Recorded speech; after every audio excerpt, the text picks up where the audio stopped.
તારી કૃપાથી આજ મારે 4 વાગે વહેલા ઉઠી નાઈ ધોઈને સવારમાં આવતીકાલથી મેં નિયમ લીધું છે કે મારે 5 માળા ગુરુના નામની કરવી છે. કેટલી માળા? 5. કોની કોની? એક આ માથું છે એની, એક આંખું છે એની, આ પવન છે એની, આ પાણી છે એની, અને આ પૃથ્વી છે એની. આ 5 ઉધાર લીધેલા છે આપણા બાપના ઉધારીમાં આવેલા છે. આકાશ ઉધારીમાં લીધેલું છે. આકાશનો ખોરાક તમે બધા બોલો છો એ આકાશ ખાઈ જાય છે. એવી રીતે અગ્નિનો ખોરાક, પ્રકાશનો ખોરાક યજ્ઞમાં તમે નથી કરતા સ્વાહા, એવી રીતે એક એક શ્વાસા આ શરીર એનો ખોરાક ખાય છે. એક એક શ્વાસે શ્વાસ 21,600 શ્વાસ પૂરા થાય તે 24 કલાક આ શરીરમાં જીવવા મળે. 24 કલાક શરીરમાં જીવવા મળે. 21,600 શ્વાસ થાય. આવા તો મને તમને 40 50 60 70 80 90 100 વર્ષના શ્વાસા મળ્યા છે. પણ અડધે તો આપણી ગાડી પહોંચી ગઈ છે. 40 માં આવી ગયા છીએ. હવે કેટલા બાકી છે કઈ ખબર? એ નો ભણ્યા હોય તો એ તો બોલો. કેટલા શ્વાસા બાકી છે કઈ ખબર? હા, ખબર નથી ને આવડો મોટો ઉપાડો લઈને શું ભાગ્યા છો? કારણ કે આપણને જવું હોય અમરેલી અને બસમાં બેસી જાય, એ બસ હોય બારડોલી, તો અમરેલી કેદી આવે કયો? ખબર ન હોય તો આપણે પૂછવું જોઈએ કે મને અમરેલી જવું છે, આ બસ કઈ છે? તો કે એ બસ બારડોલીની છે. અમરેલી જવું હોય તો સામે ઊભી છે, એ બસમાં બેસી જાઓ. આ પૂછવામાં આપણે ક્યાં નાના થઈ જવાના હતા? એ તો ખબર નથી ને પાછો પૂછતો નથી. ઘેલો કેવો છે? ખબર નથી અને પૂછતો નથી. ક્યાંથી આવ્યા એ ઘરની ખબર તમે સાંભળ્યું હોય, કદાચ વાંચ્યું હોય, અનુભવ હોય તો કયો. અનુભવનું ઘર કયો? ક્યાંથી આ શરીરમાં આપણે પ્રવેશ કર્યા છીએ? વાંચેલી વાતો નહીં, અનુભવના ઘરમાં તમને સમજાતું હોય, નક્કી પડે, આમ સ્થિર થતું હોય તો કયો. કહાં સે આયા કહાં જાયેગા? ક્યાંથી આવ્યા છે, ક્યાં જવા માંગીએ છીએ? તો કે કઈ ખબર નથી. એટલે શરીરમાં આપણે આવી ચડ્યા છીએ. જન્મ્યા પછી આપણને ખબર નહોતી કે કઈ જ્ઞાતિના છે. સાંભળો છો? એ જન્મ્યા પછી ખબર નહોતી કે મારી માનું નામ શું છે, કે મારા પપ્પાનું નામ છે. સાંભળો છો? હા, ખોટી હાયા ન કરો. જન્મ્યા પછી આપણને ખબર નહોતી, પણ આ બધાને ખબર પડી ગઈ. કોઈ કે મારા ભાઈનો છે, કોઈ કે મારી બહેનનો છે, કોઈ કે મારા દીકરાનો છે, કોઈ કે આનો છે, કોઈ કે આનો છે, કોઈ કે આનો છે. આમ કરતા કરતા આપણને બધાયના બનાવ્યા. સાંભળો છો? બધાયના બનાવ્યા અને જેના હતા એનામાંથી છોડાવી મૂક્યા. જેના હતા, જેને શ્વાસે જીવતા હતા એમાંથી કાઢી મૂક્યા અને આ સંસારના આપણને બનાવ્યા. સાચું બોલું છું ખોટું? હે એ તમને કહું, સાચું લાગે ખોટું? એટલે સંસારના બની ગયા છીએ. એટલે સંસાર આપણને કોઈ વાતે છોડવા માંગતો નથી, છોડવા માંગતો. બરાબર લાગે છે? તો આવો ગુરુજીની આ ગુરુ પૂનમ છે તો એક વાતનો નિર્ણય લેવાનો છે. ગુરુજી તમને ને મને કહે છે કે ભાઈ તારે સંસારનો થઈને રહેવું છે કે આ શરીર જેનાથી જીવે છે એવા શ્વાસનો થઈને રહેવું છે? કોનું થઈને રહેવું? સંસારનું થઈને રહેવું તો સંસાર એક દી આ શરીર મરી જવાનું, પડી જવાનું. એનો નાશ થવાનો શરીરનો. એટલે શરીરનું થઈને રહેવું છે કે હું આત્મા અમર છું, આત્મા અમર છું, શ્વાસે શ્વાસે તને જીવન આપતો રહીશ, તને કોઈ દી દગો નહીં દઉં, એમ કૃષ્ણ ભગવાન કહે છે. હે અર્જુન, તો મારો થઈ જા, બાકીનું બધું હું સાચવી લઉં. આને વચન કીધું છે. આની ગંગા સતીએ, ગોહિલવાડની ધર્મ માતાએ યથાર્થ વચન કીધું છે. કેવું? એક ફરે બોલો, કેવું? યથાર્થ. યથાર્થ એટલે જેમ છે તેમ યથાર્થ. આ માથામાં આકાશ છે તો તમે આ હોલની બહાર નીકળો, ઉપર જુઓ તો આકાશ છે. આકાશમાં અજવાળું છે, આ બે આંખું આકાશમાં છે. એમ આકાશમાં ચાંદો ઉગે છે, આકાશમાં સૂરજ ઉગે છે, આકાશમાં તારા ગ્રહ નક્ષત્ર ઉગે છે. એ જમીન ઉપર ઉગે સૂરજ? એ ભાઈ, સૂર્યનારાયણ જમીન ઉપર ઉગે નહીં, પણ અંજવાળું આપે. અંજવાળું આપે નારાયણ, અંજવાળું આપે. ઉગી નહીં સૂર્યનારાયણ જમીન ઉપર ન ઉગે, ચાંદોય ન ઉગે, તારાય ન ઉગે. જમીન ઉપર તો ઉગે ઝાડવા, જમીન ઉપર ઝાડવા ઉગે. જમીન ઉપર મકાનના પાયા, આપણે આધાર લઈએ પાયાનો, મકાનના પાયા જમીનની અંદર ઉગ્યા, એની માથે મકાન બન્યું. પણ આપણા મકાનના પાયા તો ઉપર છે. સાંભળો છો? એ ઊંધે માથે 9 મહિના આપણે એ મકાનના પાયામાં મહેનત કરી. 9 મહિના માથું નીચું અને પગ ઉપર. સાંભળો છો? આ આપણી વાત છે. કોઈ મને એમ કે જ્યાં હું નહોતો એનો હું હમણાં જ ગુલામ થઈ જાઉં. આ સેકન્ડમાં અહીંથી હેઠો ઉતરી જાઉં ને દંડવત કરી લઉં. કોઈ એમ કે હું એ ઘરમાં નહોતો, મારું માથું નીચે ને મારા પગ ઉપર, માના ઉદરમાં હું નહોતો, એમ કોઈ ભાઈ બહેન કહી શકે? કોઈથી કહેવાય એવું નથી. એટલે ગુરુજી પૂછે છે કે તારે સંસાર સાથે રહેવું છે કે મારા વચનના વિશ્વાસમાં રહેવું છે? એ આજે ગુરુ પૂનમ છે, આજ તમારે જવાબ આપવાનો છે. શાંતિથી 10 મિનિટનો ટાઈમ આપું, આજ જવાબ આપવાનો છે. ગુરુમુખી જે હોય તેને કહું. આ સંગીત સાંભળવા આવ્યા હોય, ખાલી દર્શન કરવા આવ્યા હોય, ખાલી ટાઈમ પાસ કરવા આવ્યા હોય, ખાલી બીજી ત્રીજી અમુક પ્રકારની પોતાની બુદ્ધિ એને વ્યાપક બનાવવા આવ્યા, જેમ આવ્યા ઓમ ભલે આવ્યા. પણ અત્યારે જવાબ તમે આપો કે તમારે શરીર સાથે રહેવું કે તમારા વિશ્વાસના શ્વાસ સાથે રહેવું? 2 ધડક બોલું ને 2 ધડક કે ભાઈ અમારે શરીર હારે રહેવું ને શ્વાસ હારે રહેવું છે. તારી પાસે સગવડ હોય તો કે શરીર સાથે પણ રહેવું છે અને શ્વાસ સાથે પણ બેયમાં રહેવું છે, શરીરમાં અને શ્વાસમાં. સાંભળવા જેવું છે. મેં સાંભળ્યું, તમને સંભળાવું છું એમ નથી, GAPPA નથી. સાંભળો, નોટે ગપ્પા. જી હા, જો મારે તમારે આપણે આ શરીરના એક ઘરમાં 7 ઘર બતાવ્યા. 7. એક મૂલાધાર નામનું સ્વાધિષ્ઠાન.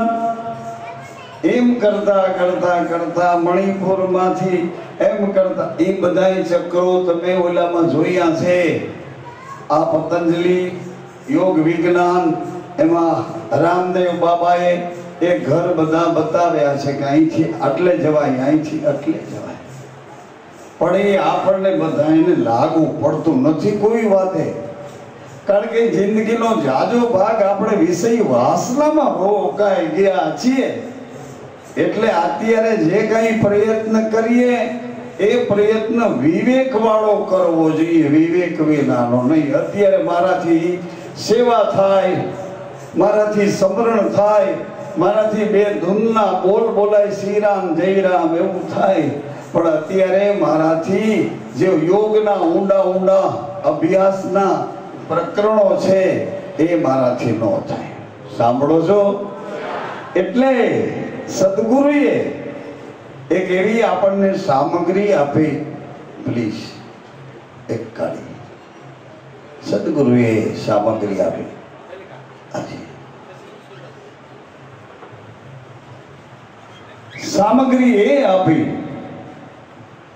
કે તારે તારા પોતાના શ્વાસના ઘરમાં, તારા પોતાના વિચારના ઘરમાં, તારા પોતાના અનુભવના ઘરમાં પ્રવેશ કરવો હોય તો મારી આંગળી પકડી અથવા તો તારો હાથ મને આપ, તારો હાથ પકડીને લઈ જાઓ. આવો પ્રવાસ ગુરુજી કરાવે છે. ક્યાં સુધી લઈ જાય? ગુરુજી હાથમાં અજવાળું કરતા કરતા કરતા આપણને અંધારેથી અજવાળે લઈ જાય. એ અજવાળું એવા પ્રકારનું છે, એવા પ્રકારનું. અને ભજન નથી ગાવું, બસ એટલું છે. અજવાળું એટલે મને નથી ગાવું. અજવાળું એવા પ્રકારનું છે. અંજવાળું બાર તમે મને દેખાવ છો, પણ અંજવાળું હોય તો, આ લાઈટ હોય તો ને, તો તમે મને દેખાવા. લાઈટના સથવારે આ પ્રકાશની મદદે હું તમને જોઈ શકું છું. આ લાઈટ જાય, તમે મારી બાજુમાં હો, પણ તમારું મોઢું મારી સારી આંખો છે છતાંય નથી દેખાતું. પ્રકાશની મદદથી હું તમને જોઈ શકું.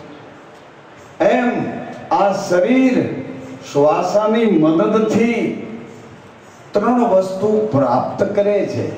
આ શરીર શ્વાસ ભરે છે એટલે શ્વાસમાં પ્રાણ આવે છે, શ્વાસમાં વિચાર આવે છે, અને શ્વાસમાં વાણી એટલે બોલવાનું થાય. આ ત્રણેય વસ્તુ શ્વાસમાં આવે છે. તો એ શ્વાસ તમને ધીમે ધીમે મદદ કરે છે. સાંભળો માતાઓ, એવડી મદદ કરે છે શ્વાસ. તમને ધીમે ધીમે વિચારના ઘરમાં લઈ જાય, ધીમે રહીને વાણીના ઘરમાં લઈ જાય. આવી રીતે શ્વાસ ધીમે ધીમે તમને એવા ઘરમાં લઈ જાય કે જ્યાં તમને તમારા સ્વરૂપનું જ્ઞાન થઈ જાય. તમારા સ્વરૂપનું જ્ઞાન થઈ જાય. આવા ઘરમાં ગુરુગમની ચાવી વાળો એ જપ, એ જાપ, એ સુરતાનો દોર લગાડી તમને એના સ્વરૂપ સુધી લઈ જાય. એટલે સ્વરૂપને સ્વરૂપ ગમે છે, સ્વરૂપને સ્વરૂપ ગમે છે. એટલે સ્વરૂપ કે તું સારું કર્યું, મારી પાસે પહોંચી ગયો, તું મારો હતો અને મને મળી ગયો, હું બહુ રાજી થાઉં છું. પણ તારે જો મારામાં મળીને રહેવું હોય, મળીને રહેવું હોય તો આ શરીર તારે મૂકવું પડે. કારણ કે આ શરીર દુર્ગંધ વાળું છે, એ મારા સ્વરૂપમાં મળી શકતું નથી, ને મળી શકે તો રહી શકતું. શરીરમાં દુર્ગંધ આવે છે એટલે તને શરીર છોડવું પડશે જો તારે સ્વરૂપનો આનંદ લેવો હોય તો.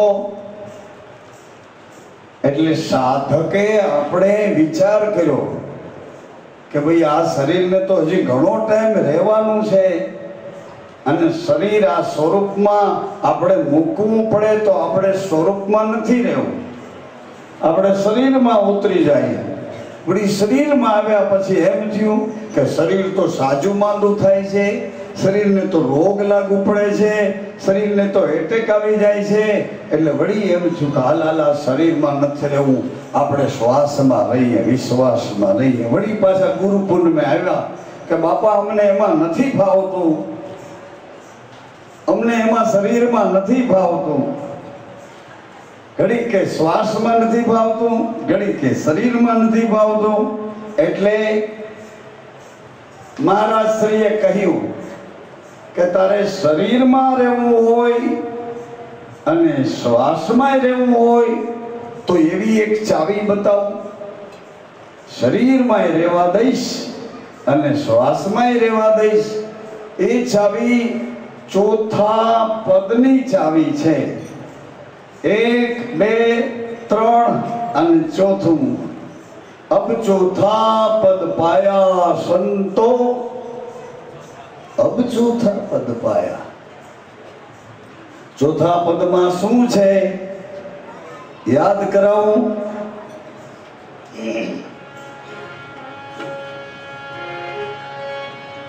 हम पंखी परदेसी साधो.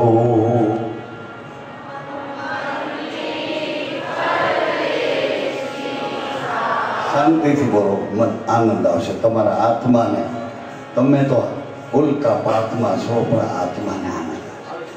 હમ પંખી પરદેશી સાધો,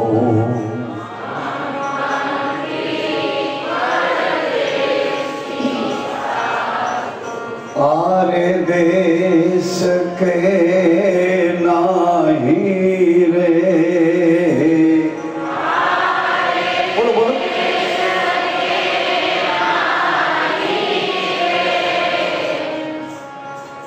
आरे देश के जीवय भागी,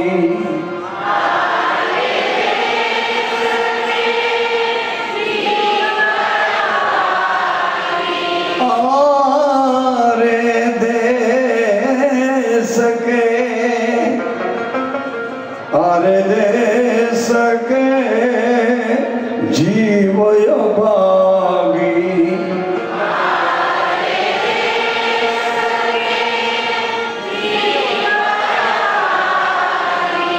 ए पल पल में पलटाई रे.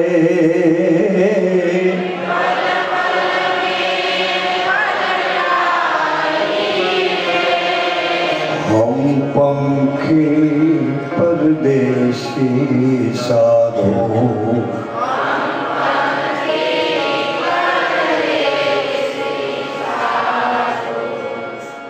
पाँव बिन चलना, चाँच बिन चुगना.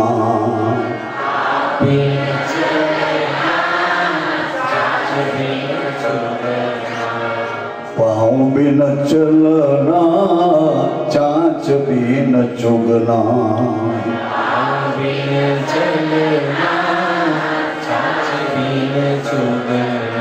बिना पाँख, बिना पाँख, बिना पाँख उड़ जाना रे. बिना पाँख उड़ जाना रे. हम पंखी परदेसी साधो, हम पंखी परदेसी साधो. એટલે આપણને ચોથા પદમાં એટલે હૃદયમાં, જે હૃદયમાં શિવ અને શક્તિનું સ્થાન છે, પહેલો મંત્ર આપણા ગુરુજીએ આપણને ગંગ નામના બીજમાં ગણપતિ મહારાજને સમર્પિત થવા માટે પહેલો મંત્ર આપ્યો. પહેલો મંત્ર જેને હૃદયથી સાધન કરી, સાધના કરી અને પહેલા મંત્રનો જેણે જાપ કર્યો છે એ બધા ચોક્કસ એના ઘરમાં બધી રીતે સુખી અને સુખી છે. જેને પહેલો મંત્ર ગંગ નામના બીજમાં પ્રેમથી મંત્રનું ઉપાસન કર્યું છે. 1.25 લાખ ગણપતિના મંત્ર જેણે હૃદયથી પ્રેમથી કર્યા છે એને કોઈ વાતનો તૂટો નથી. અભરે ભરાઈ ગયા છે. રિદ્ધિ ને સિદ્ધિ, લાભ અને સુખ એ બધું સુખ એને પ્રાપ્ત થઈ ગયું છે પહેલા મંત્રમાં. પણ એ મંત્ર ઉપર આપણી લગ્ની નથી લાગી. એ લગ્ની લગાડવા માટે ગુરુજી આજ ગુરુ પૂનમના આપણને એનો મર્મ સમજાવે છે. મર્મ, એનું મર્મ શું છે એ સમજાવે છે. બીજા મંત્રમાં આપણું સરનામું, સ્વાધિષ્ઠાન, આપણે ક્યાં ના છીએ, બીજા મંત્રમાં આપણું એડ્રેસ આપે છે. અને એ એડ્રેસ તમારે નક્કી કરવું હોય તો બીજા મંત્રમાં, પહેલા મંત્રમાં જ ગણપતિ છે, બીજા મંત્રમાં હનુમાનજી છે.